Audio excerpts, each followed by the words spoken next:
Olunaku olwaleero nina omugenyi waffe agenda kubanga ayogerako naffe, agenda kubanga atubulira ebintu bingi nnyo. Mukyala musomesa, mukyala muzadde, mukyala abudaabuda abantu, kale kwegamba he is the perfect match okubanga twogera ku nsonga zino olunaku olwaleero. Kamusabe ababuuzeeko ate oluvannyuma tugende mu maaso n'emiramwa gyaffe egy'olunaku olwaleero.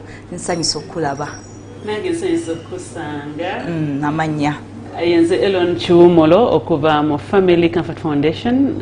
Ndi musomesa ate ndi psychologist. Okay. So emirimu gino egy'okugera n'abantu egy'okubudaabuda abantu, yes, ngikola with a passion.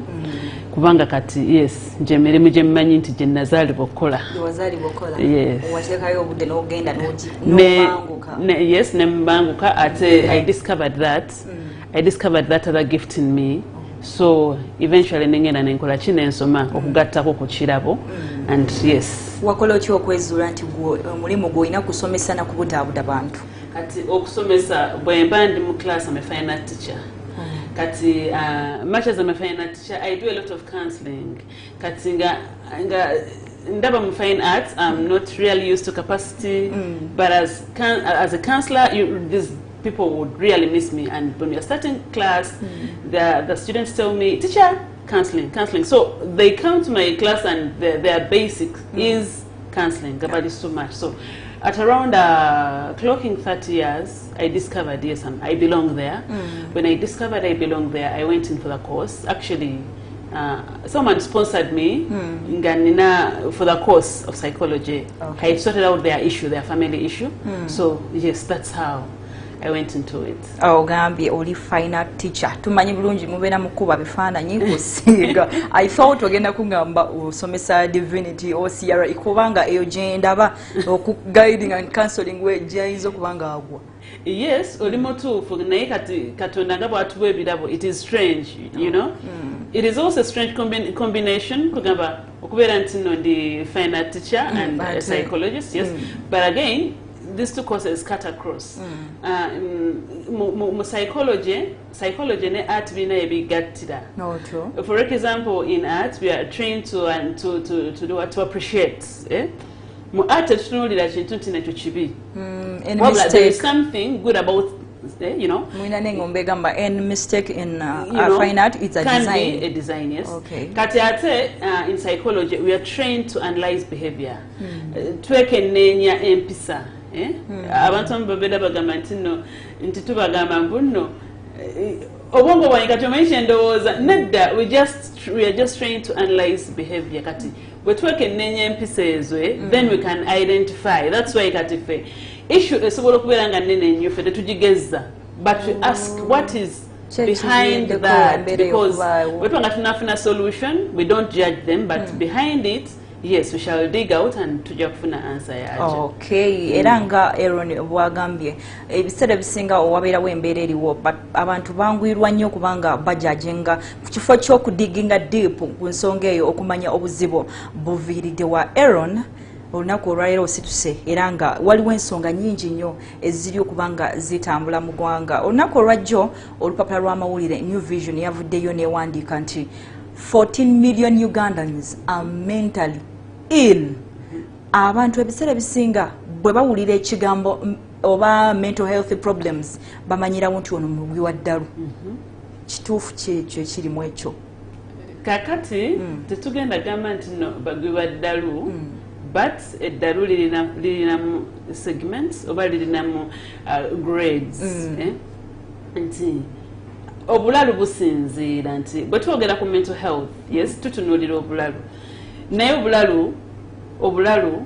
obulalu kati nga ffe kyatukubye wala nnyo, kubanga ffenna twalowoozezza kuba nange mwendi mubalalu kyewuunyisa. And actually omuntu yakyogedde olaba nti munene mu ggwanga yavudde n'agamba 14 million Ugandans are mentally ill. Ekitegeeza kubanga otunda population ya Uganda era enjawulo zero kwejo yayogedde. Kakati tulibalalu ffenna ekividdeko n'ebizibu. Ekintu ekyo sooka okirabe. Kakati ekyo tukitulidde mu Uganda era kyatukoze eki, kyatumazeeko amaanyi, because mu Uganda ebintu ebimu tetubitwala nti biri serious gye biri. Okay. Ate nekirala we don't go for psychosocial support. Tulowooza tubeera bulungi tugenda mba senga ne bakojja to give us the support and they don't realize it. Tulina mental illness. That is a problem. But tuba tukoze research mu USA. Among the every 5 people kuliko omu alina mental illness. Kati wepanga tulinako omu alina mental illness. Meaning ate bone numbers zaabwe ziri big. Ziri far bigger. Yeah. Bwezibeera nga ziri far bigger. Lwaki bakimanyi nnyo kubanga bakkiriza nti yes kino na kino kisobola okuleeta obulwadde bo kati ffe wano kye tusinga okwetaaga kwekola awareness nti kiki nnyo abantu era kyatukanze nnyo nti kubanga abantu balowooza balamu kumbe naye nga ebintu ebikusobera tosobola kusigala ng'oli ku biki ebyo ebireetera mental illness? Ebintu ebireeta mental illness bingi. For example, their life challenges. Omuntu asobola okufiirwa omwagalwa we n'alema okukikkiriza nti omuntu agenze n'abeera ng'ali mu ddinayo agendedde kwamba n'agenda ng'anadda naye ng'afiiriddwa bufiiri. Okay, they've lost a mother, they've lost, their children. Omuntu asobola okufuna mental illness okuva mu buto, wounded childhood. N'amanya nti nze stepmother yampisa bubi na kino kugamba najja n'obulwadde obwo ng'akola ki ng'akula nabo naye nga takola ki nga tamanyi. We have relationships around. Relationship egaana and all your heart is immersed in there and you don't know how to handle. Remember in the African setting kati nga ffe abakazi omuntu oba omwagala nnyo oba n'omusajja tokisussa tolaga nnyo nti oli ku kisenge kumbe mu buli okola ki ofa you're dying softly. So there are quite a number of things. It may be a broken marriage that can bring about mental health. It may be stress, work stressing, this assignment, this and this and this and this. You're busy, okay, how am I going to sort this out? Everything. Buli kintu kyo ekiva mu control yo kisobola okuleeta obukosefu ku bwongo. Okay. Kati waliwo ensonga ebimu ku byogedde ebiviirako mental illness, broken marriages. Waliwo olunaku olw'eggulo omukyala yakwatiddwa oluvannyuma lw'okulaba akatambi akabadde kasaasanira ku mikutu migattabantu ng'omukyala oyo akuba omwana. Kyandetedde ebibuuzo bingi mu mutwe ne ngamba yeno mental illness omukulembeze gye yayogeddeko nti abakyala nowadays tuli bakambwe nnyo ate tuddidde obusungu ne tubujja ku baami baffe batata b'abaana baffe famirizi zaffe ne tubuzza ku baana kyokka nga kyemmanyi abakyala yeffe abandibadde so close eri abaana baffe tugambe mental illness eyo ekoseza nnyo naddala abakyala mu maka yensonga lwaki balese this transferred anger ne bagituuza eri abaana. Kati tulina kye tuyita mu family in family mental illness kati nga bw'olaba nti tesobola kubeera ku muntu omu naye ffenna tukwatako. In family there is what we call bwe tubeera nga tuli mu family twetuuga ffenna nga tuli wamu. So kati omu bw'afuna ekizibu ffenna kikola ki kitukwatako. Kati oluusi abakyala banenyezebwa nnyo ku nsonga z'abaana okuba abaana okubeera raafu. Abakyala banenyezebwa nnyo ku nsonga z'okusuula abaana bambi banenyezebwa. But in the world kugamba engeri gye kirimu women look up to men and they really love them and they feel they are their anchor. That's what happens. If abakyala twesigama ku baami ne tumanya nti noono ye munnange. So along the way things may turn out to be different. When they turn out to be different and someone leaves najjawo mugongo gwe at times school fees zikola ki zikutunuulidde remember we have to parent. It is very challenging to parent as a single parent. I believe that lady is a single parent. Maybe. That one I'm very certain at least. He was battling with a boy. Just in Komitano West. In every boy there is a man. Yeah. And in every man there is a boy. True. But tusomesa abaana ffe abakyala abaana basinga okututawanya n'okutujooga balenzi. kati naye wabanga batu ekyo tukimanyi, though on the other hand they may also tease us and become very funny. So minds are physically very attentive. This boy can't be, so we are strict with boys. Now it is very challenging nti omukyalo no baba raising omwana n'omulenzi, because in that man in that boy there is a man. Boys are bullies to mothers. Yeah. Boys are not easy. Yeah. A respectable woman who has brought out a boy child or a man and they are grown up and they're, you know, mama yatukuza feka, ne mama, just wabanga muntu nga ali organized. There is a very common statement. My mom was tough. Yeah. Because you have to wear that two elements. That's two elements. You have to be a mother and a father. And a father. Yes. So, omwana ono bwatuuka nti nno muli olaba, you look at him as mwana. Nojja kwaba nti ye alaba nti musajja. Even when you're disciplining him, can't even stand and, you know. Kati this woman who feels, I'm battling with this, I'm doing this, I'm kana bwana gwakatunoliranga kana kwa kasajja. Baina n'engombe egamba gwenze nakwezalira nja kwettira ne luzira nja genda. You're really a mother? No. This is what happens. Now, that is the reality of the scenario. Auntie. This boy, yes, he's a boy, but he's a man. And this woman feels, he's my son. I own him. I own him. Naye, akazitako ke yamutaddeko when I was watching the video, it was too much. I know, it was really mad. But what happens, I told you as psychologists, we don't judge. We don't judge, but we ask for the scenario behind. There are chances probably, yes, bamulekawo, you know, those women, all they have to look up to is the product of a good child. Because in their mind, what will I have to answer? Kati nze omwana Elon, nze sirina musango lwaki dadi yakulekawo, lwaki obusungu, obuvunanyizibwa bwolowooza bwolina, obudevelopinga mu busungu, ate n'obuteeka ku nze. Omanyi lwaki obudevelopinga mu busungu? Because in the system, in the African setting, first of all, ebyemunju tebitotorwa. Okay. But we've seen women coming out. No! Those ones are looked at as weak according to our society. The teaching around is, this has happened, but Sirika. Sirika. But as a psychologist, that is a wrong teaching. Actually, what is bringing our mental health okusinga mu Africa, mu Uganda, kusirika. Abasomyeko babagamba mwa basinze okutabula maka. Men should learn to handle emancipated women, because emancipated women reason. You know, you reason through and say, I don't think I like this. Now, when we are teaching our students, we are teaching them, we are teaching these girls to be assertive. Learn to explain yourself. Learn to defend yourself. Learn to speak out without hurting someone. Tulina kubayigiriza nti ensonga eno mwogere ku nsonga nti munnange ensonga eno tensanyusa. Kino sikyagala. I don't know how we can sort it, but I'm not well. Kati lwaki ekyo wekiba nga kikola mu bufumbo nti mama asobola okwogera ne taata ebitamusanyusa, then mama obuzibu abusanga bwa okutula n'omwana we namugamba, you know what Calvin, kyokola sikyagala, okusinga okukwata omwana omukube endabirwamu omwana zimusaze, omwana awunze.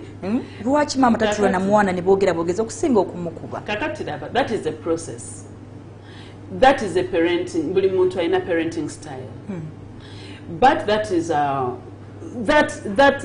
parenting style oje yakozeseza tetujibalira mu zino parenting styles nga bwe zirina okubeera naye tujibalira in a hurting mother.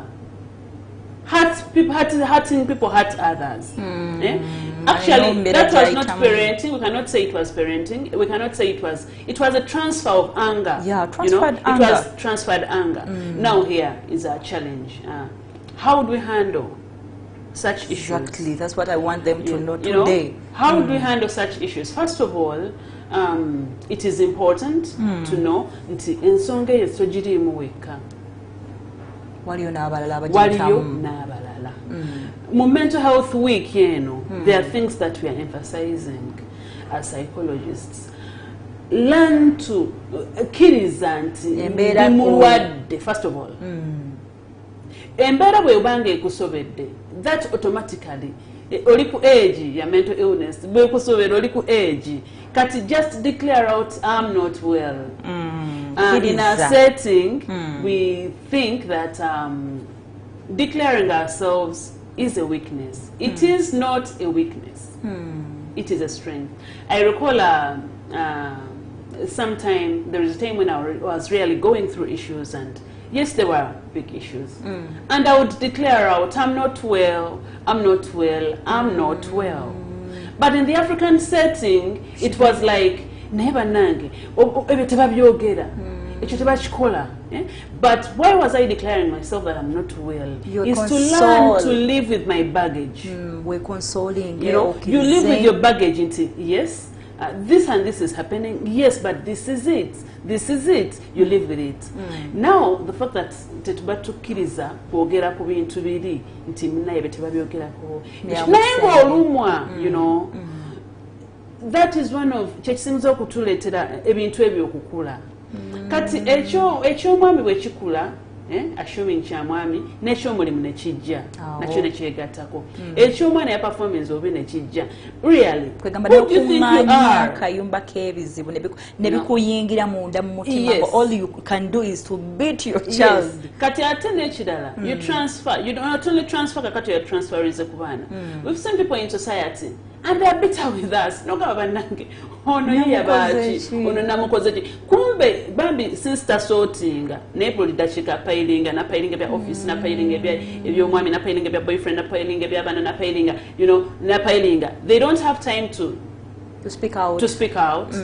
And there is transfer to all of us, not only to the child. Yes, so yabadde mwana nga mirako authority, yes, ne ku mikwano, these are women you'll find nga beevuma beekoze ekibekubye, you've seen them nga beekuba ne beyambala, you know, ekisungu kyekiba kiri muli munda. Yes, oluusi when this man is around, they'll abuse them bitterly, they'll nga n'abaana weebali, you know, but because it is transferred anger. So among the solutions, please speak out.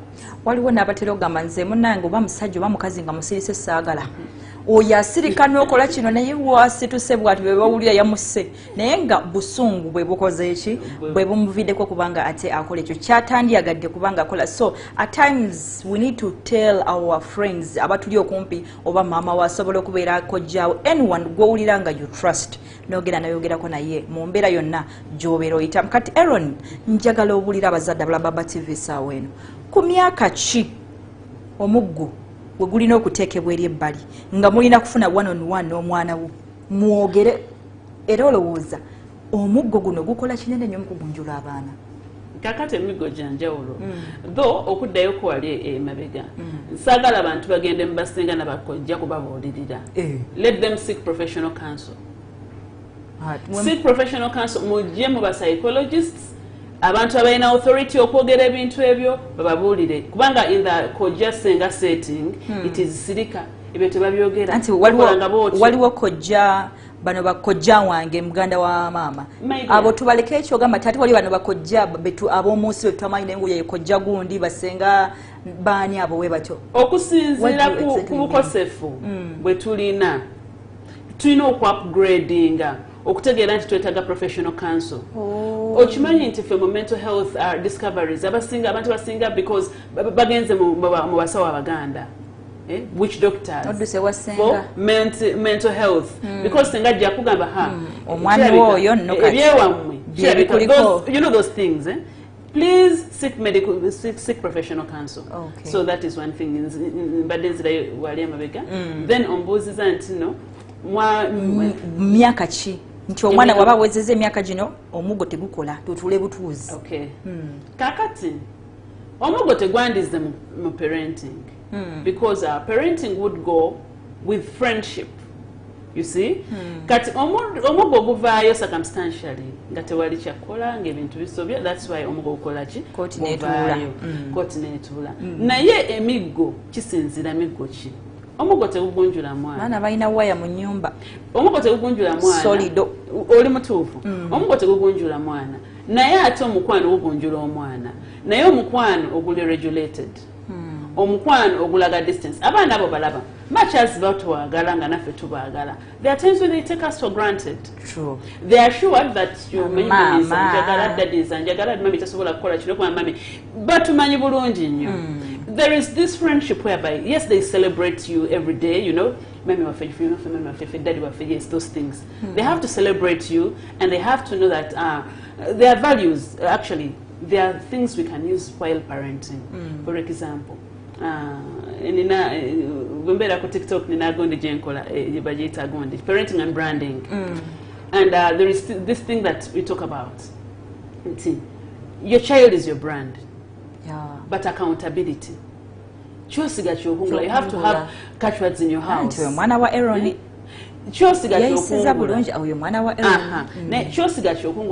are your catchwords in the house? Abaana be accountable. You know, you know, what you sow is what you reap. Could be, should be, could be in my house as a catchword. That in our house we don't procrastinate. In our house we don't do this, you know. It is not about kukuba mwana, but raise children with accountability. Okay. Accountability, always help them think out. Did you think about this? Did you think about this? Kati era ne botuko kumukuba omanyira chi kukuba wakoze kino wakoze boti ne boti ate ne bwesi kukube yes ensedi kukuba so kukuba ransonga bweti kukuba ransonga bweti. Okay, Aaron, obudde ebisere bisinga butera kubanga botusalayo njagala mu kigambo oba mu bugambo kamu bubiri oyogereko n'abakyala ba single mothers ng'embeera nzibu nga kikibayitako n'okubanga obusungu babuteeka eri abaana baabwe then osibule abalabi ba Baba TV. Okay, first of all, I celebrate single mothers. Senga munsi waliyo omuntu abagala ennyo, that is me. I celebrate you, I love you, and you mean a lot to the world. Kubanga mulese ebirala byonna byonna ne concentrate nga kukuza raising abaana and your heroes, you know. Single parent yenna abeerayo ng'omanyi nti n'oli hero. Why? Buli walekebwawo ate afuna amaanyi agakuza ate alina accountability in most cases. So yes, ekyokusooka muli ba muwendo era muli ba amaanyi nnyo. Tubakubirako mu ngalo, that is good. Then nekirala tumanyi bulungi nnyo tino bye muyitamu binene ate tusobola bimalayo byonna naye nsaba bategeeza nti no si mmwe musoose bangi abala babiyitamu n'ekikulu kumanya mbiyiseemu ntya. That is what is important. Nti buli katafali akakunyigiriza kasobola okubeera katafali atakakuzimba okubeera ate omugaso obwa lunaku. So single mother tewe kubagiza tewe malako mirembe naye manya nti yeso olina obuvunaanyizibwa Katonda yakuwa omukisa okuzaala era ogenda kukuza ate okuze abaana b'omwoyo. Okay, ebigambo bya Aaron ngenda kubanga ate sibyongerako bimala mu mazzi gwe wuliriza kyabadde akusomesa obanga tosobodde kubanga ofuna program eno weyatandikidde then osogenda ku mikutu gyaffe emigatamatu, that is Baba TV ku Twitter, Baba Television Uganda ku Facebook, even on YouTube ogenda kubanga osangayo program eno lata kyabazinga afunvoe ebyanda n'ebyanda.